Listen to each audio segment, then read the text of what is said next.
And I know for damn sure there was no Jesus.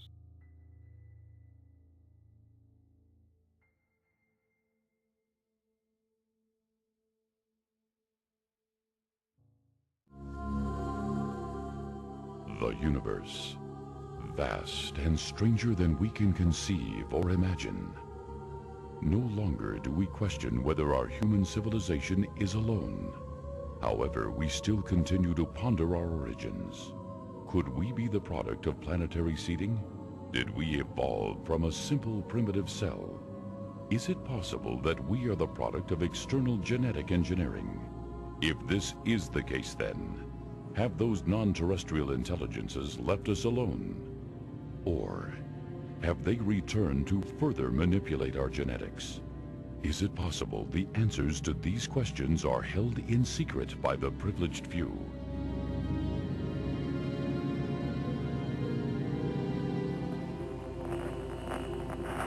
ISS, do you read?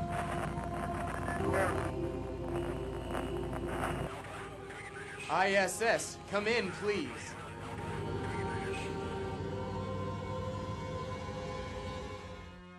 An exciting, fictionalized, large-screen entertainment film based on true-life accounts. UFO sightings. Alien implants. Abductions. Crop circles. Cattle mutilations. Government cover-ups. Secret societies. I've been trying to, like, lately, okay, you know how people talk to spirit guides and stuff? Yeah. Okay, check this out. One night I was having a vision in my mind of this, like, guy. He was like a kind of like Hindu looking, like a bald-headed, dark-skinned Hindu looking guy in a circle with a bunch of other people. I was having this kept popping in my mind throughout the day. Then I did a channeling session with this guy named Brad Johnson who channels this energy. And the information comes through really good. This energy called a dronus. He says he's channeling an energy from the star system of Sirius. Like, now I get information. I'll just be sitting here, and I'll just get information, like, from the spirit. Like, I'll be wondering how shit works, and I'll just get information out of nowhere. I know all about it. Me too. Have you ever tried to channel on though? I believe me, I've been channeling for years, but I don't tell anybody. Yeah. Yeah, I know all about it, and I can tell you more when you get here. Yeah. You know. I'll tell you more when you get here. I believe that the alien persona is a facade of these demonic entities. The demonic entities are using a guise of technology, a guise that would be accepted in this culture and lifetime of us, this moment in time, something that they could interact and get our attention and get us to be able to become acclimatized to them in a guise that would be acceptable. Years ago, you hear about elves and fairies and leprechauns and all of those things. Well, we think of that pretty much as mythology. You know, if they showed up today, we'd kind of chuckle and move on. I think that I don't know what was in my coffee this morning, but, you know, when it comes to aliens, of whatever the appearance they come in, and the idea of the technology that seemingly comes with the experience, that seems to be readily accepted. She said they are Pleiadians, and they have brought you here to do something, and you are ultimately going to be a emissary, was the word, an emissary for them. They're going to channel through you. They're going to use you, and they will speak through you. And they have been preparing you for many, many years. Whatever these entities are, which they seem to be very sinister in nature, you can't actually trust them. So, to me, they're not good guys. And they'll come in whatever appearance it takes for you to accept them, and for you to be enticed by them, and for you to be seduced by them to where you want to be able to work for them. You know, you have to have a standard to judge everything by. And as a believer in Jesus Christ, and as a true believer in that, you know, he is the all-powerful name that he is the Son of the Creator that was sent here to help us, And I do understand, and I believe that the word that the Bible itself, which is called God's Word, was given to us to be able to have a standard to survive and live by.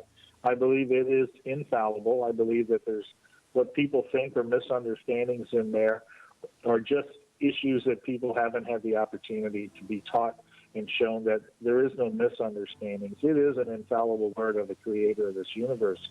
And so it's a standard that everything can be judged by.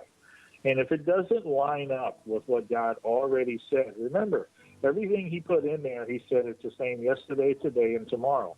It's not going to be different because it's a new future. It's not going to be different 10 years from now. No, God's word's the same all the time.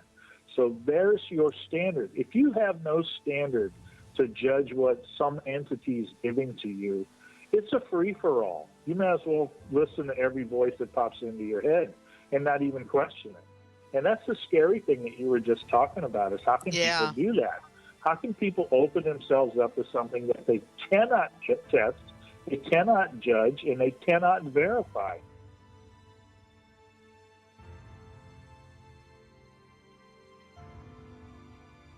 You wouldn't answer the door to somebody and let them in your home unless you could verify who they said they were. But here, you're letting these people, these entities, come in and control your thoughts, control your entire life, make a wreck of your entire life. And if you're married and you have children, you're allowing the same thing to happen to your children. And they didn't ask for that. That is an absolute scary thing. And it's something that I can't believe people actually sit there in experiencer meetings and said, man, I'd really like to have these experiences so where I could understand them. Are you kidding me? Do you have any idea what you're asking for? And do you have any idea that there's entities listening to you?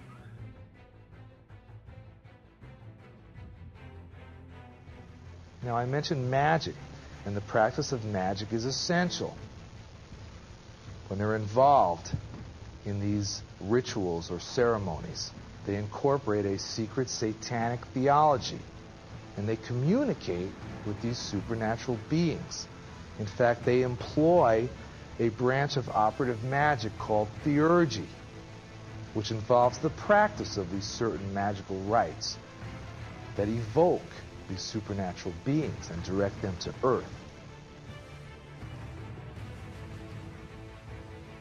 Now, we've all heard of these secret occult societies, such as the Freemasons, the Illuminati, the Rosicrucians, Satanists, and even modern-day psychics, channelers, and trance mediums, who summon these supernatural beings are attempting to use and control their powers. But in actuality, the powers of these supernatural beings end up controlling them.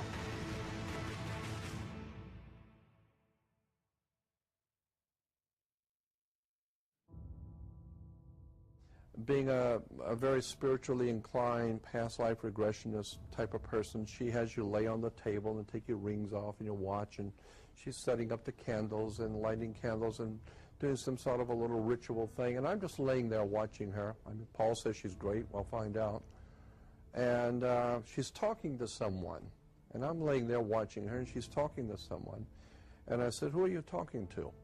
And she said, oh, I'm talking to your friends who brought you here. And I said, oh, okay. Brought me to your house? She said, no. Your friends who brought you to the earth. You've come here from another place, and they have brought you here to do something. I said, I've often wondered about that. Where did I come from? I mean, really, what am I doing here?